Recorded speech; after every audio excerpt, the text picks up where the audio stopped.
Hello, Realtors. Welcome back to GADcast, brought to you by the North Shore-Barrington Association of Realtors. My name's Joe Roth. I'm your local government affairs director at NSBAR. This week, we're going to wrap up our series of interviews with RPAC-supported candidates. We've got a very good one returning in candidate for Lincolnwood Mayor, Jesal Patel. So let's get started. Jesal, welcome back to the podcast. Thanks for having me, Joe. I appreciate it. All right, I want to start our podcast a little differently here. Of course, you've been on here before, but let's talk a little bit about yourself, your real estate business, where your focus is. Let's talk. My real estate business, it's a family-owned business, Patel Realty. We were founded in 1997 here in Lincolnwood. We do a variety of different things in real estate. We are brokers. I'm a managing broker and have been since 1997. I work in residential, commercial, industrial, hotel as a broker for buyers and sellers. I'm also a leasing agent. I do tenant rep and landlord rep in the retail space primarily.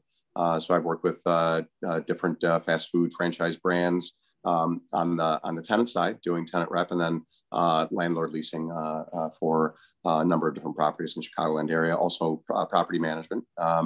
In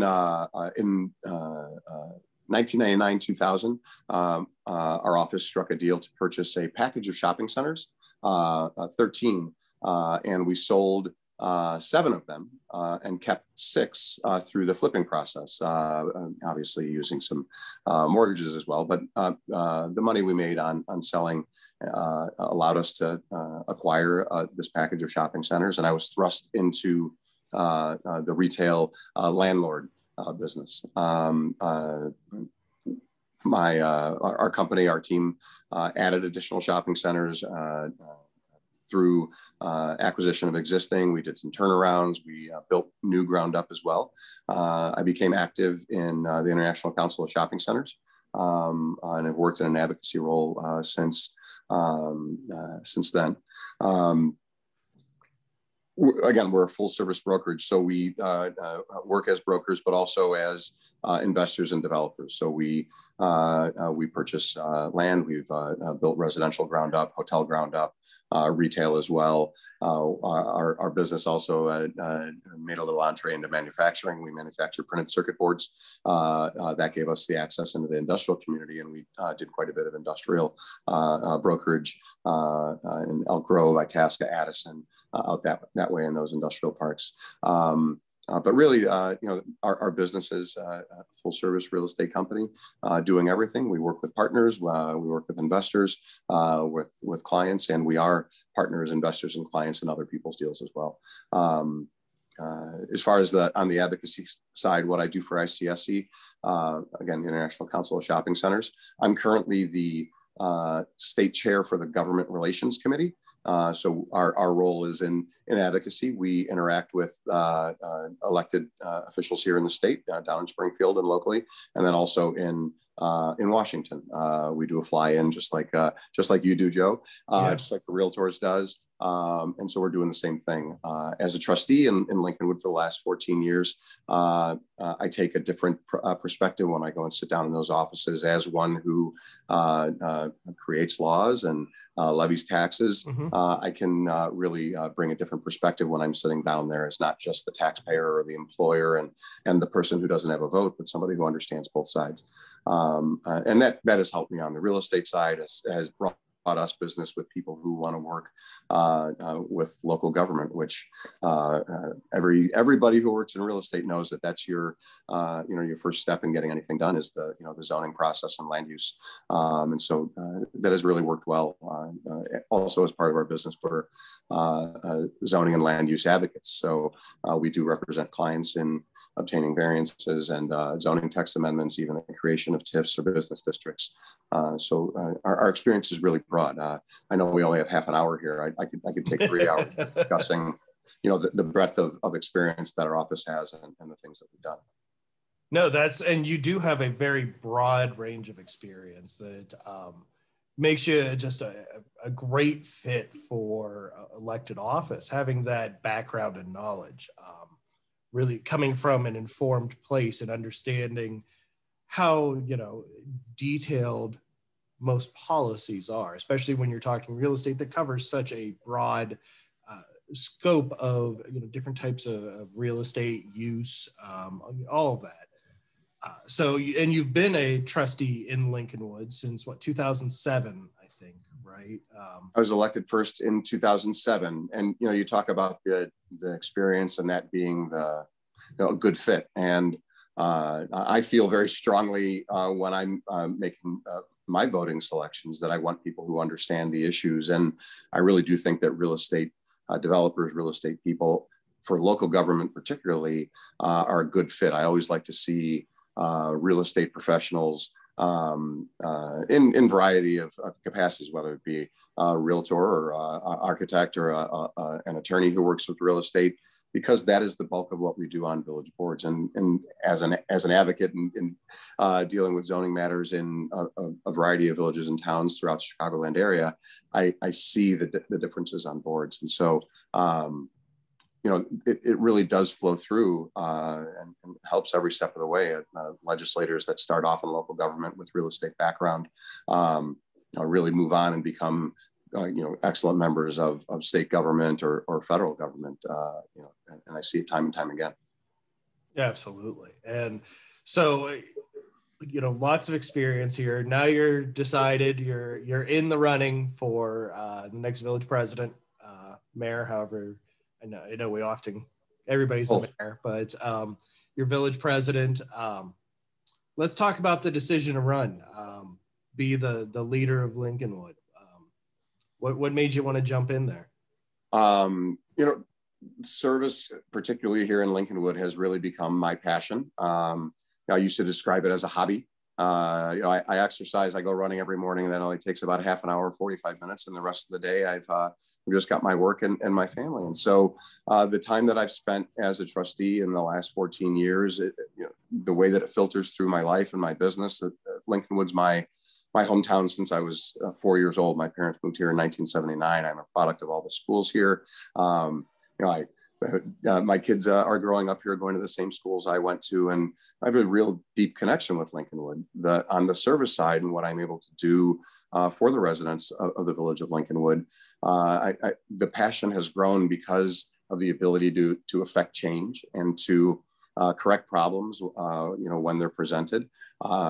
Even with talking with higher level elected officials, they when we talk about roles in government, they speak about the fondness that they had when they were at the local level on being able to see a problem and get it done. I see a pothole, I can reach out to a village manager or public works director and say there's a pothole, and the next day it's filled.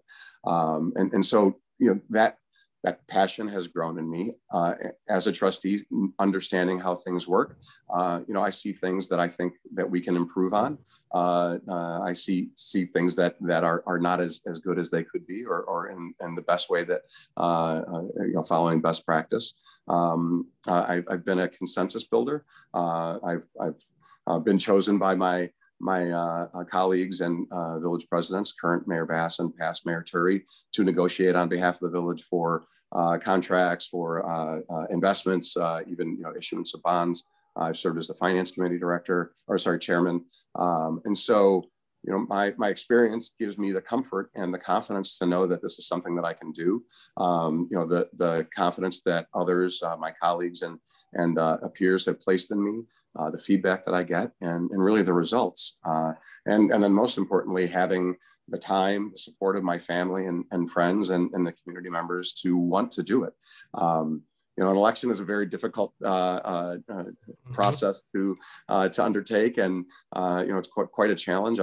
This was my fifth time working on election, but the last time 2 years ago that I run for my fourth term as trustee was the first time that I was opposed, and so that was a whole new experience, and it was quite difficult. And I'll tell you, coming out of that, I started to have some second thoughts about running for mayor, and a couple of years later, although it was something I very much wanted to do, just because of the difficulty that went along with that, and the time it takes. And I'm in a place in my life and my business and with my family that this is something that I definitely want to do, know that I can do, and I feel very strongly that I will do a fantastic job for Lincoln.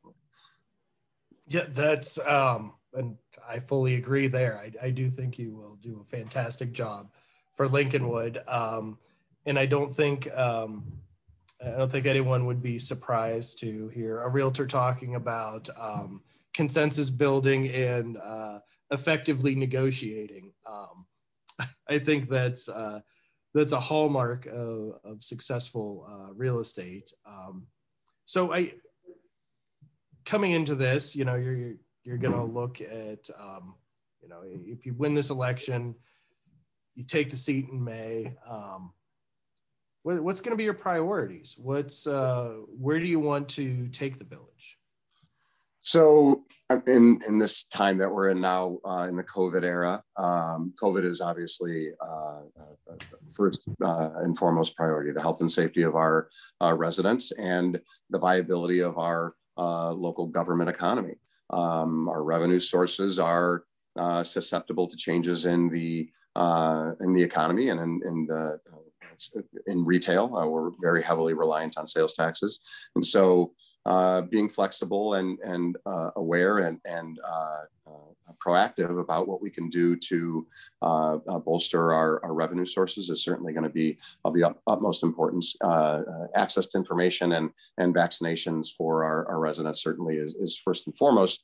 Not having a health department, it's something that we're somewhat limited in our abilities.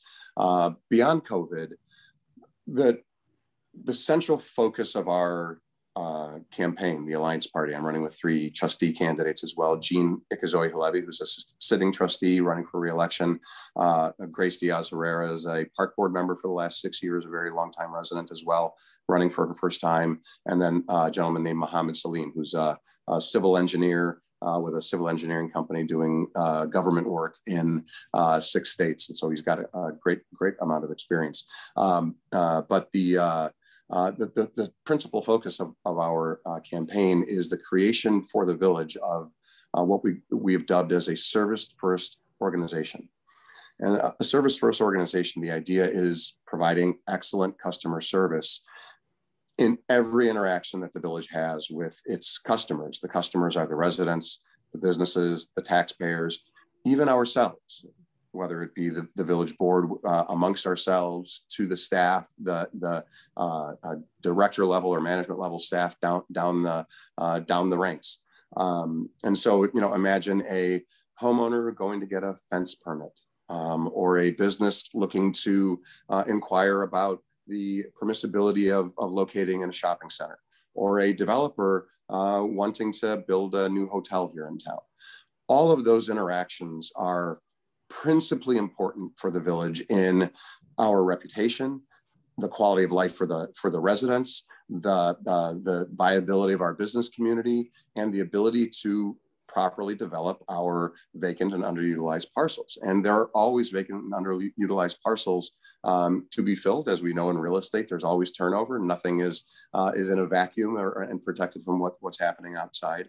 And the reputation that we have here in the village of Lincolnwood, unfortunately, is not great when it comes to development and customer service. And it all goes back to customer service. Even I had a resident that I was speaking to on a Zoom coffee. These are new things that we do nowadays. In election times, you have coffees and you bring neighbors together and you talk with them. We're doing it on Zoom now.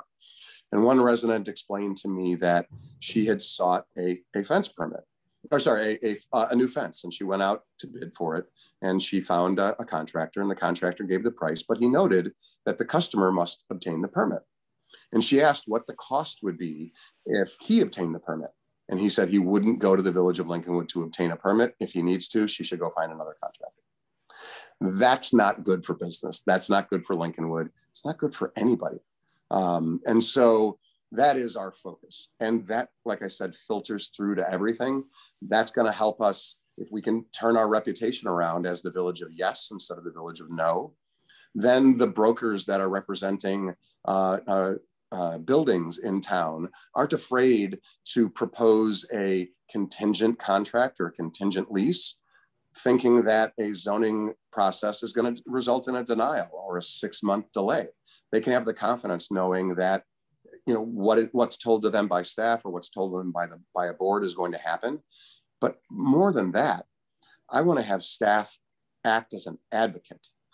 All of us listening here know what an expediter is, but an expediter is some hired company that works your permit through a process that helps you get things done. Our staff is going to be expediters.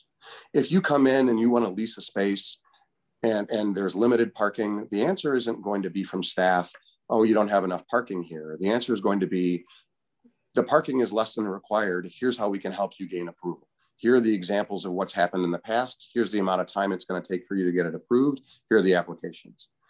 Having that welcoming and helping perspective and mindset from our development department just opens the doors to new development. I like giving examples. Another example similar to that with defense. Well, we have a commercial real estate broker who works in the Lincolnwood, Skokie area, who's very prominent, does a ton of work. He was actually recognized as the commercial real estate broker of the year. This gentleman had a listing on a property in Lincolnwood with a use that was allowed in our zoning code, allowed by right use. But the applicant required some special uses related to parking and landscaping and some other things. Those special uses ended up being denied, not for the reasons related to the special uses, but related to the actual use, which was listed as an allowed use. That action and the responses given and the way that it was handled turned into the broker now questioning all of the uses that are allowed or require special use. In fact, when he had another listing in town with a use that he thought was great, that he thought we would like, he was told by staff that it would require a special use, and he sent them to Skokie because he saw what happened with a special use. And so, the examples that we create by our actions, go into our reputation and further cement that village of no and the difficult attitude that we seem to have created over the last decades. And it's something we worked to try to correct pretty hard about a decade ago.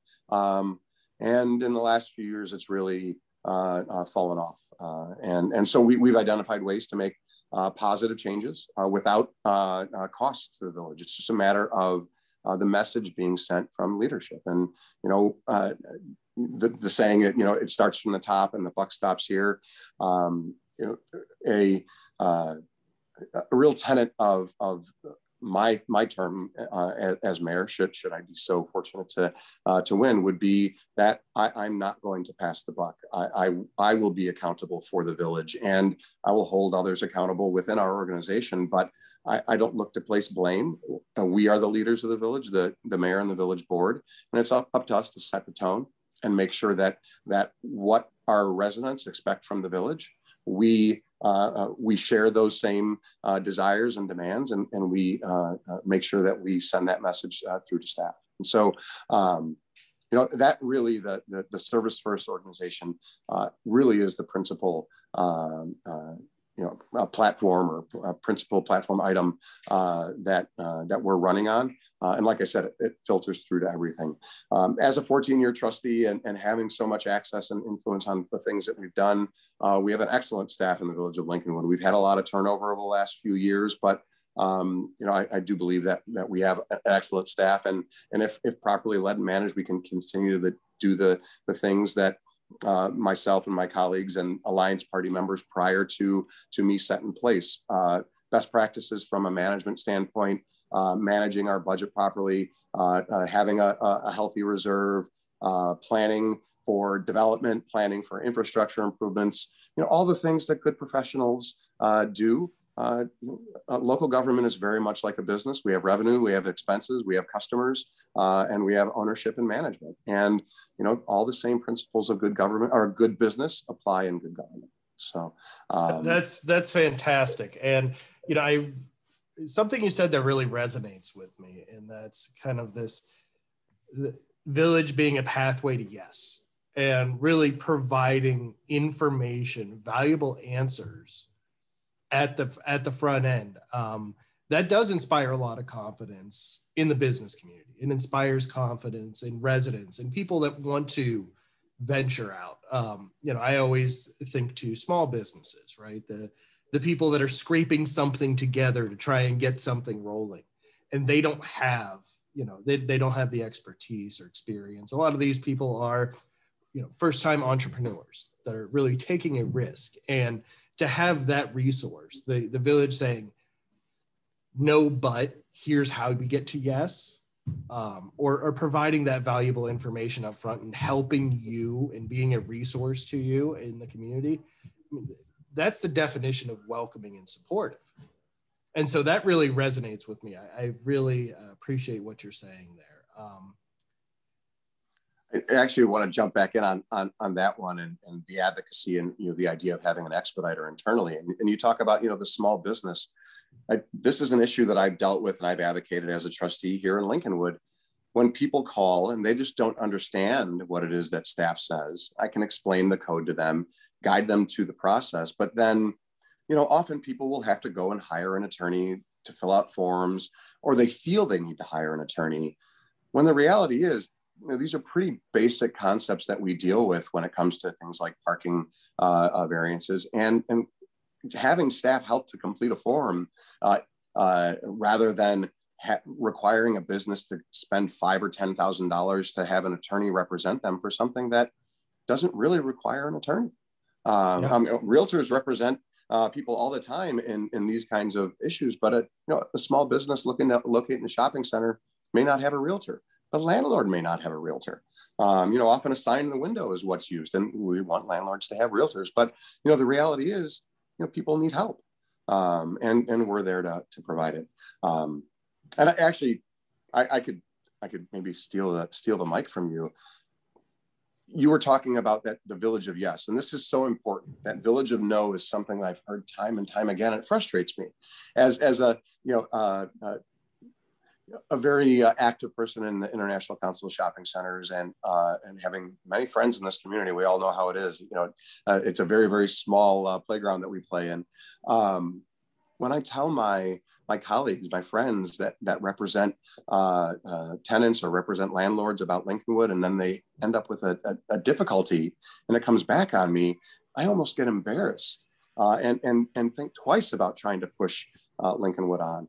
And so to that point, and I know that the Purple Hotel is going to come up at some point in this. And so if we're talking about the Village of Yes, going back to the planning measure that I mentioned as far as being a good best practices organization here in the Village of Lincolnwood, I pushed for a concept plan for the former Purple Hotel site, which is now District 1860, a development concept plan through our TIF program, which showed high density, multi-use, multi-family, multi-story development at that site.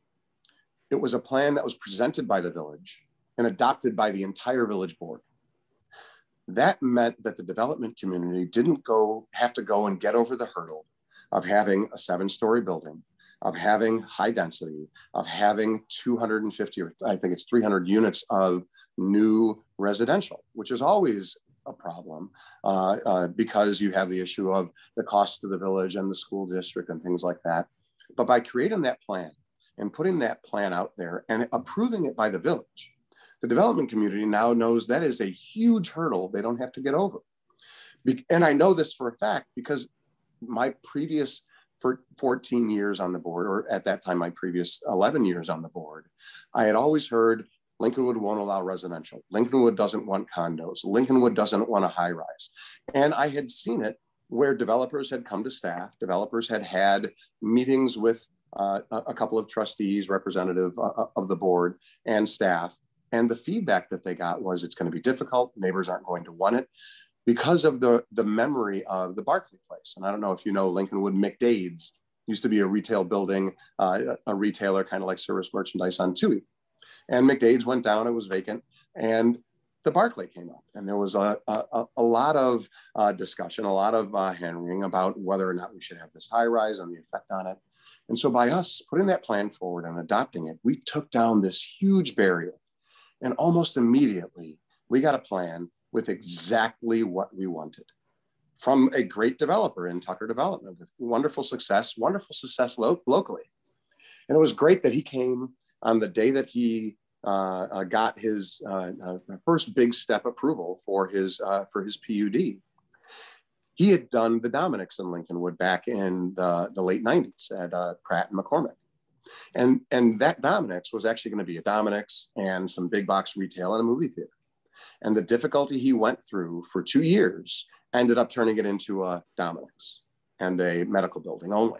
And because of that difficulty, he never looked at Lincolnwood again until we put this plan on the table. He always thought about the Purple Hotel site because everybody around here thinks about the Purple Hotel site. But until that plan went there, he never would have considered Lincolnwood because of what he had. But knowing he had that open door and that welcoming message for that plan, he came and he went forward. And now I will answer your question that you haven't asked yet. I'm sure what's going on with the Purple Hotel. Well, no, I think what you just really dove into that there, because that's a really important point, which is that you were proactive and made Lincolnwood competitive for development. And one of the things that I see in working with local governments throughout the North Shore is there maybe isn't an embrace that the municipalities have to be competitive to win the development. And, that they're setting the tone as to how likely development is going to want to come there. And the more competitive you make yourself, the more selective you can be, because everybody's going to want to be in town, right? And so I think that is it's a critical point, and right now it's very needed. When you look at, I go to the simple logic here of, the residential inventory right now, and the need for new starts, the need for development, and that kind of logic right there, that is exactly what we need to see on the North Shore to improve inventory and keep communities growing and thriving. So I very much, I think you hit it all on the head there. But what is the latest on your play and your development there? I'll give you the Purple Hotel update, but if you want to come back to the inventory, I'm glad to discuss this with you, and especially with the realtor audience. I hope it's something they can appreciate. But on the Purple Hotel, so the status currently is we're waiting for resubmission of permit plans. It's a fully developed and approved plan with a $32 million public-private partnership incentive included, which has part TIF using increment, part sales tax sharing, and part abatement. And so everything is approved, and they're building. It's a three building plan. The building at the hard corner of 2 in Lincoln is retail on the first floor. I believe it's about 35,000 square feet, partially parking for the retail. Second floor is parking, and then 5 stories of residential above. High end 1 and 2 bedroom units. It's aimed at empty nesters and younger residents looking to move in. Not really a family atmosphere, although it's certainly family friendly. It's not where you would expect a high population of families to go. A 7-story dual branded 300 room, 290 some room hotel is a second building situated to the north, and then to the west is a standalone 35,000 square foot grocer with parking on the roof. We have not yet named the grocer. We're not allowed to say who it is. Actually, we don't know who it is. So it's easy that we're not allowed to say who it is. But we've also included a sales tax sharing agreement with that grocer in order to get the grocer. And so permit plans have been submitted for Building A, the residential and retail building. They're still finalizing some design measures for the grocer, and the hotel is coming in from the hotel developer separately. It's a partnership agreement where the developer's selling the land. So they submitted their permit plans. Comments were prepared and sent back. We're waiting for resubmission. Once we get resubmission, assuming approval is there or conditional approval, then we can go and collect that $1 million permit check, and they can go get underway. This was scheduled to start a year ago, and COVID certainly added to some delay. with a hotel being a big component of it. I think it's 40% of the incentive is based on factors coming from the hotel. As a hotelier myself and being active in the Asian American Hotel Owners Association, I can tell you the hotel industry has been hit the hardest of any by the COVID pandemic. So it's understandable that there are delays, but I remain hopeful that the plan that we put there does come to fruition.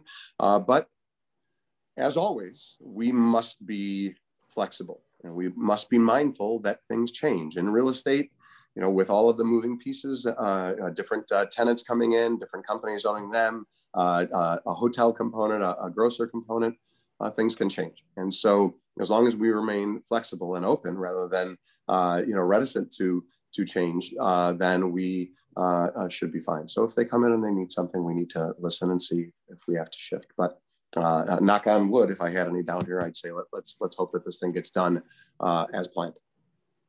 All right. So there's definitely progress there. Obviously, the COVID delays are understandable, but it's good to hear we're still moving forward.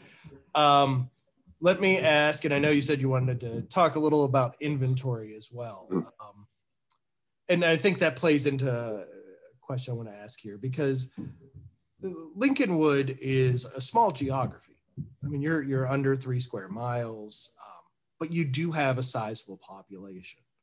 You're over 12,000 residents. It's a pretty good density for that small of a geography, but it's got to present some challenges in terms of governing and having a municipal government. Can you talk a little bit about, kind of what you see as those challenges and maybe opportunities as well? So, I mean, yeah, we are 2.5 square miles, a little under 13,000 residents. We'll get the new number when the census numbers come back. It was 12,590 for the last 10 years. So our village was laid out in really in the 30s and 40s, and the last lots were just built on in the 90s. But a lot of professional planning wasn't put in place when Lincolnwood was laid out. There was no thought that everybody would be getting around by car and that you'd need so much parking. And I don't know that they really gave thought to the fact that there would be difficulty having business situated immediately adjacent to residents. And with such a small village, I mean, 2.5 square miles, when you think about it, we're just from Devon to Toohey. That's only a mile. And we're really only from McCormick or Kedzie to Central, and that's only 2 miles. And so that's a really small space. And when we're cut by Devon, Lincoln, Cicero, and Toohey, you can't go very far without finding a place where there's a business. Well, all of our businesses really in Lincolnwood, except for where the Purple Hotel site is really, are adjacent to residents. And so managing the interaction between business and residentially zoned properties is our biggest challenge. We have staff to deal with our budget and our public works and our fire and our police. We have tough decisions to make there, of course, as well. But the hardest thing that we do is tell a resident that the business behind them that's changing is going to be okay, or even approving it. I'm a young man, but I'm an old man as well. I don't like change. I'm still using a Outlook from 2006, I think, on my desktop at my office, and my software program is about 30 updates old because it works great how it is. And so, people who have become used to something just don't like change, and they're afraid of it. Fear is often what drives people. And on a village board, you usually don't hear from people who are okay with things or who are indifferent. You hear from people who don't want things. And when a business comes in and wants to occupy a vacancy and they need board action, we notify residents because that's the way that the public process works. And they become aware of change, and change strikes fear in people. They don't want the change. It's going to be problematic. It's going to affect my property value. And that's a thing that we hear all the time. It's property value. It affects my property value. And so, as realtors, we understand what does and doesn't affect property value. And we realize that the property value has already been affected by the fact that it's adjacent to a use that is not the same as the use that it is, right? If you have business next to residential, as a realtor, when I'm selling that home to that buyer, I'm telling them, yeah, this business behind you could change. Today, it might be a paper shop. And paper shops were everywhere before. Yeah, but that paper shop could turn into a brewery, or it could turn into anything that's allowed in that zoning code, whether by right or under special use. And that understanding isn't there for most people, or they dismiss the reality of it because they live there. And I understand people have a deep connection with their home, and that's their place, and they don't want the things around them to change, but things change. And we as board members are very mindful of that. Again, it's the most difficult thing that we deal with. We don't want to hurt a neighbor, negatively affect their quality of life. We want to improve their quality of life. We want, just like I want my neighborhood and my neighbors and everything around me to be as good as it can be and as quiet or innocuous as it can be. I want the same for everybody else. But we are always in that position where it's pitted us against them, and people feel like there are winners and losers. And so managing that is difficult. And so, to that end, and maybe to get onto the question, the difficulty, I was talking with a Niles resident last night, and Niles has a very similarly sized population to ours, very similar demographics, a little bit different in the income and the household averages, but they have a huge business tax base. And it's not sales tax base as much as it is property tax base. They just have a lot more real estate than Lincolnwood does. Lincolnwood has the lowest taxes that feed into 219, with a slight exception of Niles. Niles is just a little bit lower than ours, but they have all of this commercial space, all of this huge tax base, paying 2.5 times the rate of property tax that residents do. But in Lincolnwood, we have car dealers and we have a mall. And so we rely heavily on sales taxes. We have to defend and diversify our sales tax base. 26% of our revenue comes from sales taxes, which is higher per capita than any community on the North Shore, any member of the Northwest Municipal Conference. We're the highest, which also is a big threat to us, because if we lose sales taxes, our property taxes go up directly.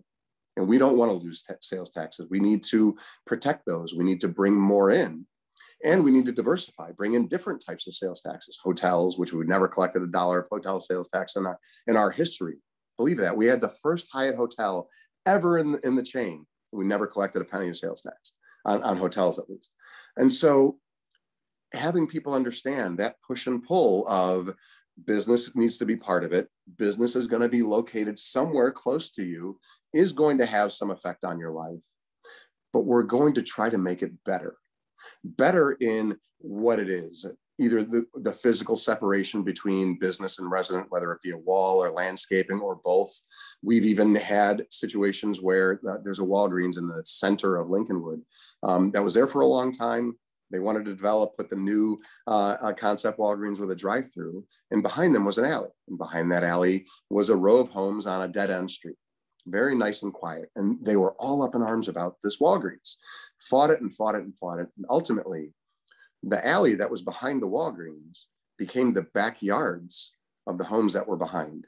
And so they got extra land added onto their lots.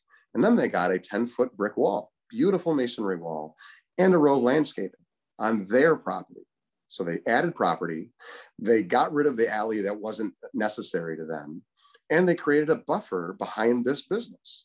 Their property values went up, but they were all fighting it because of that understanding of change being something negative, something that you're afraid of. And so that's the difficulty that we have with so much resident and so small of business. But it is our job to protect that business and to protect that sales tax base and that property tax base that keep our property taxes the lowest, except for a small margin as compared to everybody else that feeds into 219. And so having people understand that is the difficulty, and then working through those understandings. No, that's brilliant.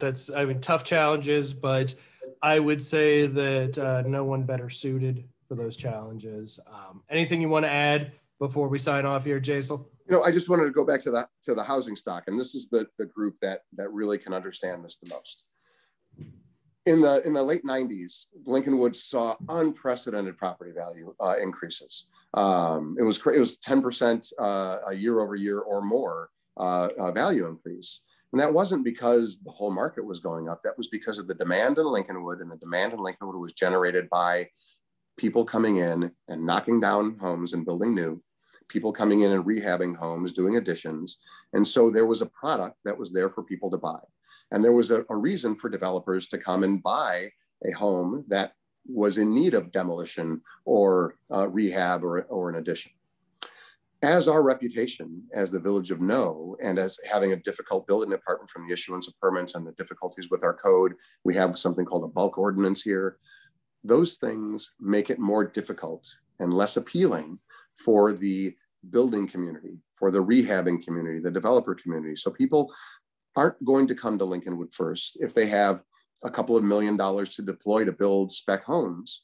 And Skokie is on the other side of Tui and Lincolnwood is here, and Skokie's easier to get a permit. Well, then Skokie homeowners are going to see the benefit of builders coming in and paying more than the value of the home as it exists. There's lots of 3-bedroom, 1.5 bath split levels in Lincolnwood that are worth $349,000 the way that they are. But people expect a price of $400,000.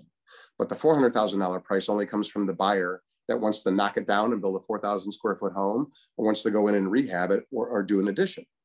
Those people don't come to Lincolnwood because there are easier places for them to go. So that's the reason our inventory is low, and that's holding down our prices. And I explain this to homeowners here and there, and I think they fail to get it. I think all of our audience here understands that. And I am trying to make the Village of Yes to help the property value, because it makes for more buyers. It makes for more inventory. It makes for more interest in Lincolnwood. It helps everybody in Lincolnwood. And it all goes back to the service first organization. It helps everything. And I think that's it. Jesal, very well said.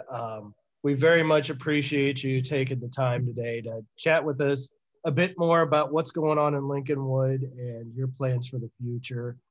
Just want to wish you the absolute best of luck on April 6th. And we're pulling for you here at NSBAR.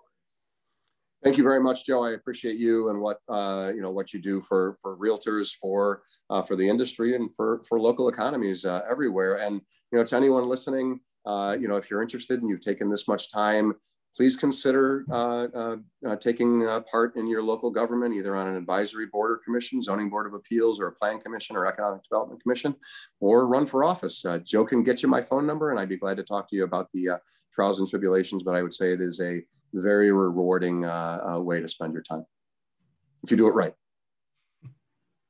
Thank you again, Jesal. And that does it for this episode of GADcast.